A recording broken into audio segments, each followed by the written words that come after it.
Hey, True Believers. Chris Mack coming at you with New Mutants number 27. And this book was fantastic. I mean, just before we even get into anything about it, just look at the flipping cover and just all the surreal expressionist goodness that is in that.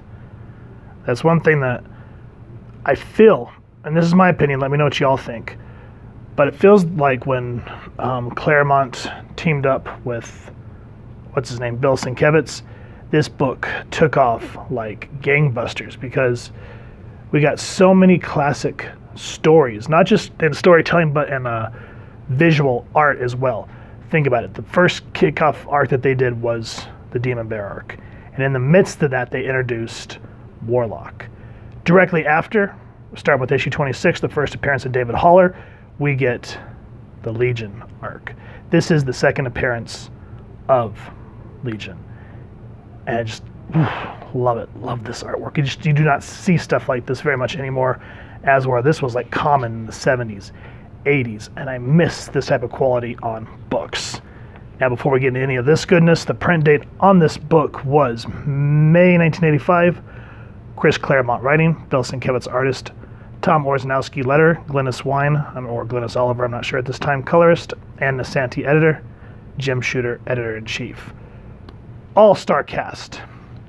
And again, what I've always liked about Sienkiewicz's work on the New Mutants is see how it says, into the abyss. And the line work draws your eye. So while you're being drawn in by all this gorgeous artwork with the use of the negative space, then Claremont hits you right in the feels. He goes, once upon a time when Charles Xavier's world was new and full of infinitely joyous promise, Moira McTaggart was the most important thing in his life. They were young and so very much in love. Then he went away to war and something terrible happened to her. It was 10 years before he saw her again. In that interim, both had been scarred by tragedy. And while their passion was no more, they were no longer in love. The need was just as great. So they became the first colleagues, and then the truest of friends. Now, holding her in his arms, trying to find a pulse, probing desperately into her mind for the slightest thought, Xavier fears he's lost her forever. And he feels as if someone has torn out his own heart. Whew. That's how you start a book. Because then you're like, wait, what's going on with Moira? And you're just thinking, oh my God, what's happening? And so at this point, you're on Muir Island. Legion is essentially comatose. His mother, Gabrielle Haller, came to Xavier to seek his help because when she first met him, I think it was in Israel, when him and Magneto were doctors there essentially, she was his patient, and he used his powers in a way that brought her out of her comatose state. So Xavier's torn with having to do essentially the exact same thing. And now, one thing I do want to point out here is I think that's Gabrielle, because have you noticed, Professor? I think this might be Danny. I'm not 100% sure. But she goes, have you noticed, Professor? You and the geek look a lot alike. I see no resemblance. And his name is David. Seems pretty obvious to me. If you don't mind, Danielle, we have work to do. So what's happening is Rain Wolfsbane is in a coma. And so is Moira, and two other characters, which I'm not sure who they are, but they're thinking that it was David that caused this. And so Xavier says, let's go on to the astral plane. And again, here, Sienkiewicz's artwork and the art team just really stepping it up, giving you this real acid trip. Like this would be something you'd read like in a 70s Doctor Strange comic book. Absolutely gorgeous. One thing Danielle, Xavier tries to warn you, but one thing Danielle, being young and kind of a little cocksure, is she doesn't realize the dangers the astral plane can cause. And here, look at just the absence of color, just yellows and reds. These very heated, kind of furious feeling color palette for this issue. And the psychotic jaggedness of the lines as the astral plane really starts to become enclosed. The walls kind of having that surreal curvature to it. You see the power of Xavier trying to save everyone, pushing his body to its absolute brink. And in the midst of all this, I mean, just look at this. Just everything not having that crisp, clear art that we're used to. Just having this jaggedness really adds to the psychological trauma that is David Haller's mind. Now Xavier tries to penetrate Legion. And he goes, a face forming in the wall. David, as a young boy. Mother, why are you hurting me?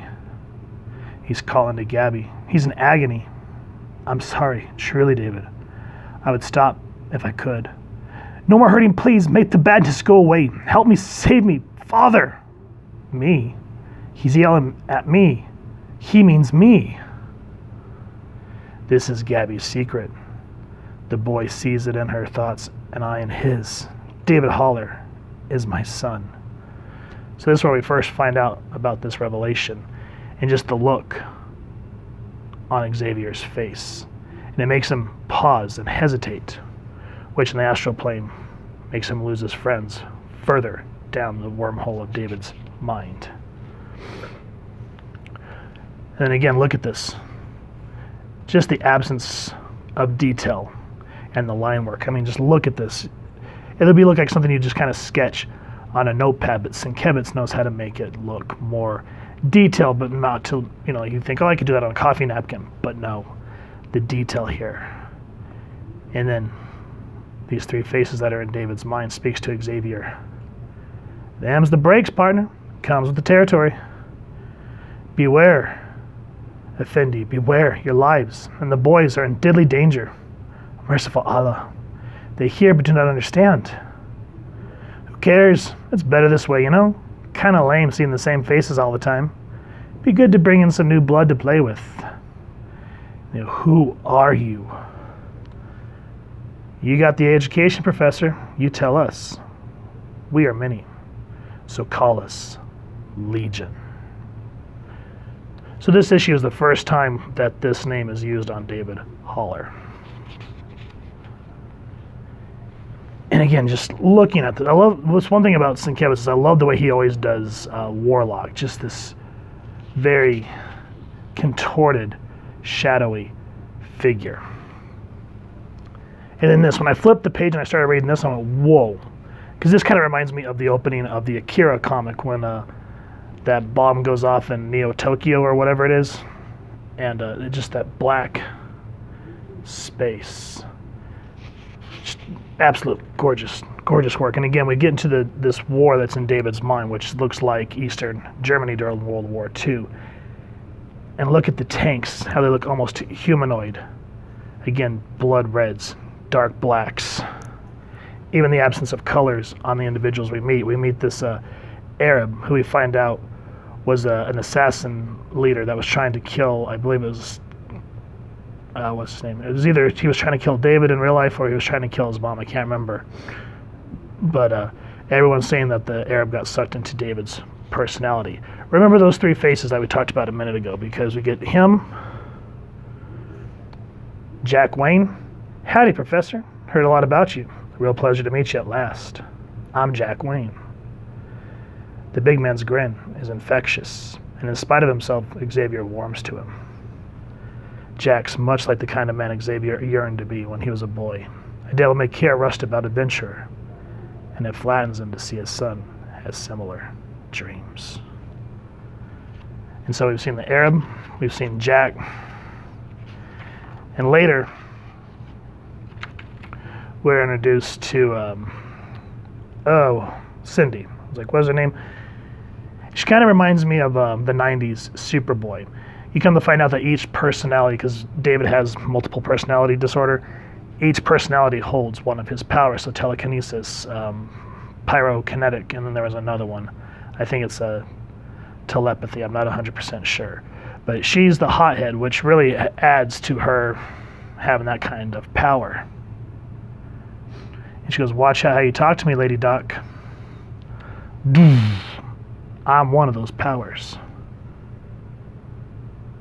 How does Rain say that? She's the Selphine who blew up your lab? Yup. So mind your manners and treat me nice, Fuzzy, or I'll singe your fur. So while you're getting treated to this gorgeous, surreal artwork, you're still getting an awesome story by Chris Claremont and how the mind's using the World War II in Eastern Europe and Paris, I think the two locations here, to show how David's mind is attacking and why he's comatose in a sense, and the torment that is going on inside him. This is just one hell of a good read, guys. I wish I could find issue 26. We'll eventually go over 28. I do have that one, thankfully. But having that first appearance, that'd be so awesome. But by itself, issue 27, absolutely fantastic read. I cannot recommend this highly enough. Basically, any of the Claremont Sienkiewicz run, especially the Demon Bear one. So, if you guys have enjoyed what you've seen, please, first and foremost, support your local comic shop and pick up a copy. If you've enjoyed this review, we really would appreciate it if you take a moment to like, share, and subscribe. Helps the club channel more than you could possibly know. And if you wouldn't mind hitting that fancy little mutant bell next to subscribe, that way as we continue to upload content, you guys get notified. Come to the channel, and we love talking with y'all and hearing your feedback and comments down below, or our social media pages, which I'll make sure to leave the links down in the description. So with all that said, thank you so much for stopping by. Hope y'all continue to have an absolutely amazing day reading, and happy hunting, true believers.